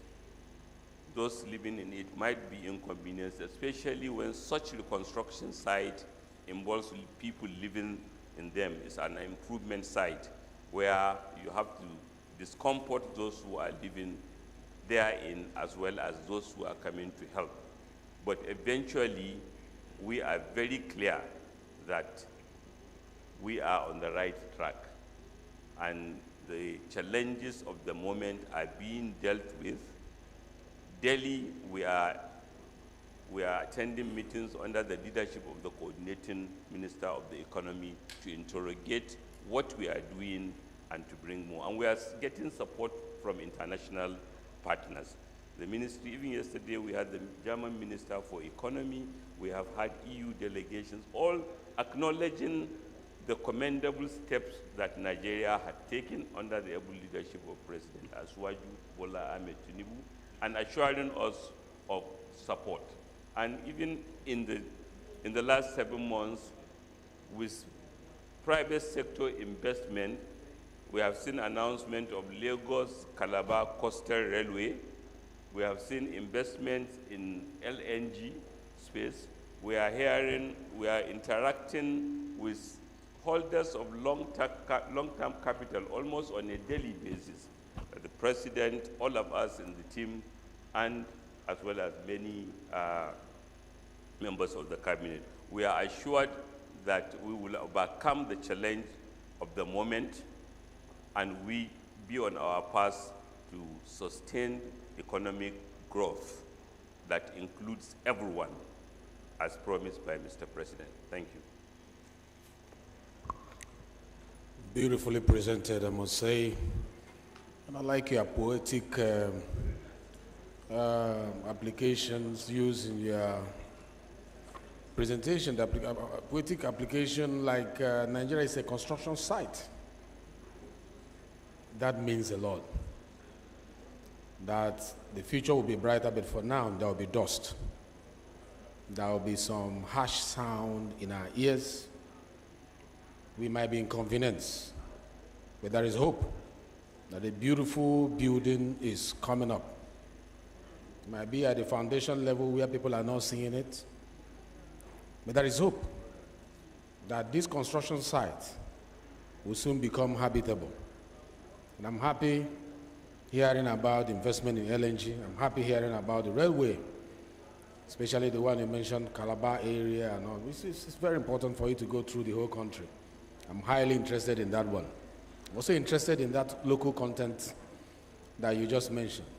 Going local to find out what we can use to build our economy up. And that we are right in complaining about cost of living. The motion was not moved here before you came in. We are right. That is what you acknowledge. And you also commended us for partnering with the executive to move the budget within the constitutional budget calendar. And also we insisted in supporting the executive with the 39% capital expenditure, which has never happened before.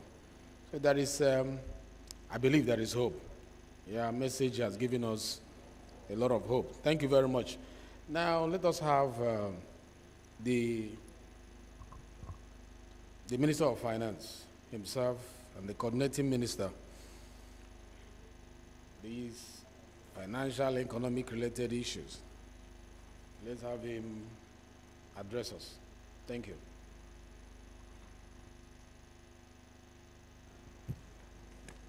Thank you. His Excellency, the Speaker, House of Representatives, the leadership of the House of Representatives, honorable members, good afternoon. Let me start by, on behalf of my colleagues here and indeed the rest of the economic management team, which I have the privilege to lead, thank you all for this opportunity at this all-important dialogue. I also will, at this time, the very first time we're interacting after the passage of the 2024 budget, thank you on behalf of His Excellency President Bola Ahmed Tinubu for your support in swiftly passing his budget and your collaboration and cooperation generally. We have heard from my colleagues, and naturally, they have virtually covered the field. Where we are as a nation economically is a much, much better place than we were on the 29th of May, 2023. We have heard from the governor of Central Bank. He talked about the unsustainability. He talked about the importance of sustainability before the implementation of the 8-point agenda of the president began. We were in an unsustainable place in terms of the fiscal situation of Nigeria. We were on the road to economic disaster. We had expenditure which was wasteful and unsustainable by way of the subsidy, not just on fuel, but the subsidy on foreign exchange, which confused the incentive framework, and people were chasing cheap dollars in order to make instant profits.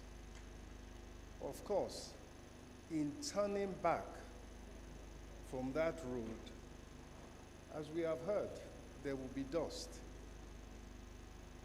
However, bold measures have been taken, and there have been positive results. If we look at the finances of the government today, there has been benefit to the federation account. There has been reduction in the consumption of petrol. by about 20 million liters because there was smuggling, apart from even wasteful use of that all-important resource. And likewise, there have been other benefits which have accrued as a result of the changes that have been made. However, there has been cost. Inflation has increased. The cost of living has spiked. And right from the onset, Mr. President committed to making sure that the poorest and the most vulnerable were not left behind. And that's why, as we heard earlier from the Minister of Budget and Economic Planning, the palliatives, the interventions have been rolled out. Well, let us examine exactly where we are today after a series of economic reforms and intervention measures. And I will come back to the all-important issue of helping Nigerians with the cost of living. But first of all, oil production. Mr. President made a commitment to confront, to engage, and indeed to use state power to subdue the vested interests that had resulted in oil production and sales going down to as little as 1.25 million barrels per day. Where are we now as a result of those interventions in terms of security and collaboration and cooperation across all the stakeholders in that industry? We are at 1.65 barrels per day and rising. And that is the quickest way to give relief. The governor of Central Bank just said now that in 2011, we were virtually at $100 billion a year from oil sales. So we can see the adjustment that has had to be made. Now we are on the way back up. 1.65 million barrels a day and rising. And in addition, the Minister for Budget had said that the bold measures that were taken are resonating around the world. We go to the IMF meetings, UNGA meetings, G20 meetings, and there is nothing but pride and admiration and deep respect for the courage that has been shown economically in Nigeria. And what has also resounded is that we have to look inwards. We have to focus on domestic resource mobilization. The chairman, FIRS, has said what they are doing in terms of domestic resource mobilization.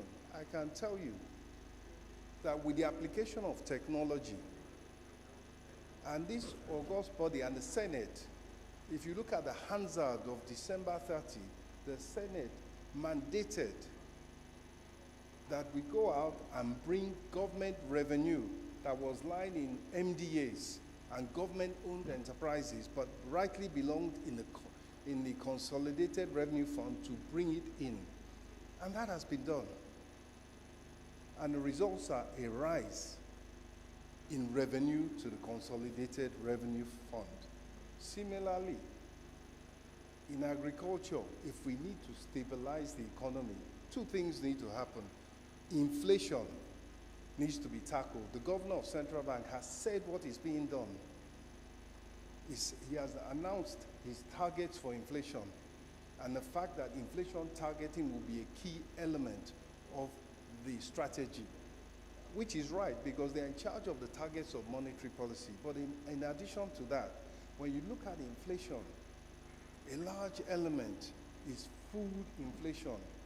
In fact, food inflation accounts for 33% of the consumer price index. So when you attack food production, raise food production, you bring down the price of food, you bring down inflation, you get a chance to bring down interest rates, and there lies the road to investment. I was recently in Nasarawa.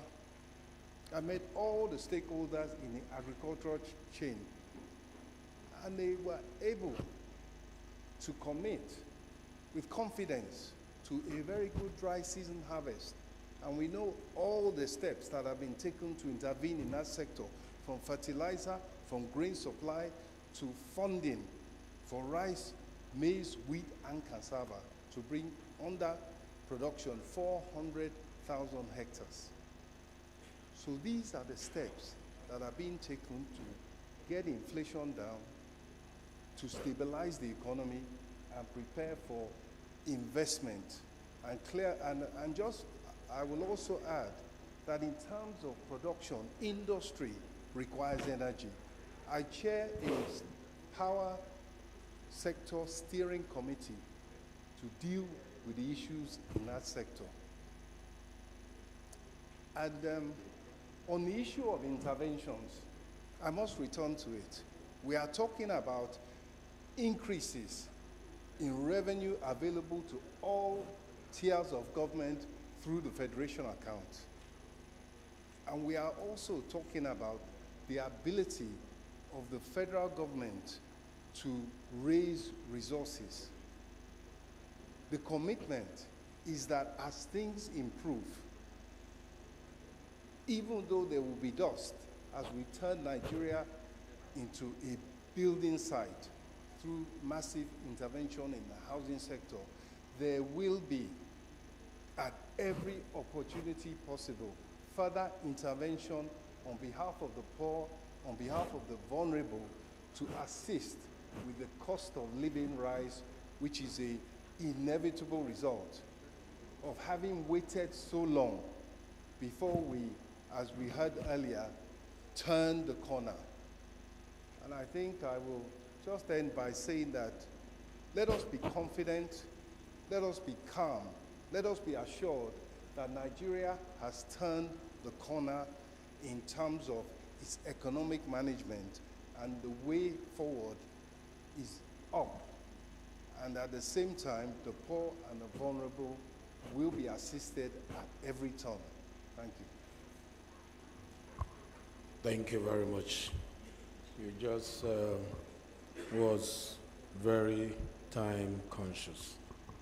We appreciate the fact that there is an improvement in most sectors that you highlighted, an increase in oil production due to the intervention approved by the President of the Federal Republic of Nigeria, which some of you are championing. The fact that you're also looking at local production and also agric, trying to incentivize that sector, goes to show that there is hope. We are also optimistic that your decision to ensure that the power sector is not left behind will also help manufacturers who are interested in building our economy coming. It will raise investors' confidence. It's not for me to approve what you have said, it's for the House to analyze. They are listening. These ones are cerebral legislators, they are listening, and their constituents are listening. And I'm sure they are going to have their questions come forward. Honorable colleagues, they have taken 40 minutes to make their presentation. We are going to take 30 minutes to ask our questions. And this is how it's going to go. Our questions, we're going to recognize those who have submitted questions that we have here with us and the numbers. These questions are going to be done in segments, which means when we are asking for FIRS, we'll take all the questions on FIRS. We are done, he takes his notes. We'll take the next question on CBN. He takes his notes. Budget and planning, he takes his notes. And then the finance minister will take his note. And then it is important to note that when you stand to ask your question, go straight to the point. Not more than 2 minutes.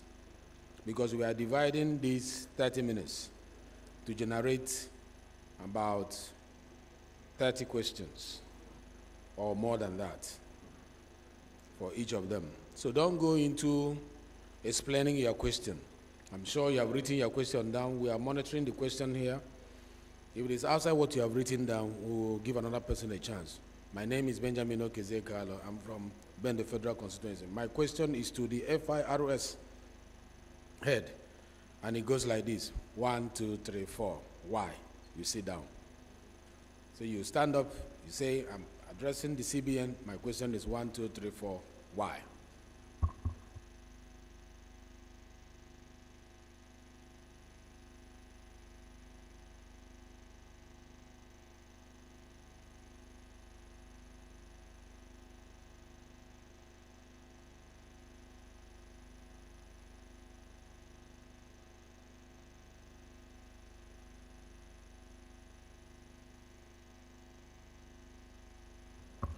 Let me also remind us that in segmenting this engagement, when we handle FIRS, he will stand up and take the question. We will not ask all the questions at once. We will do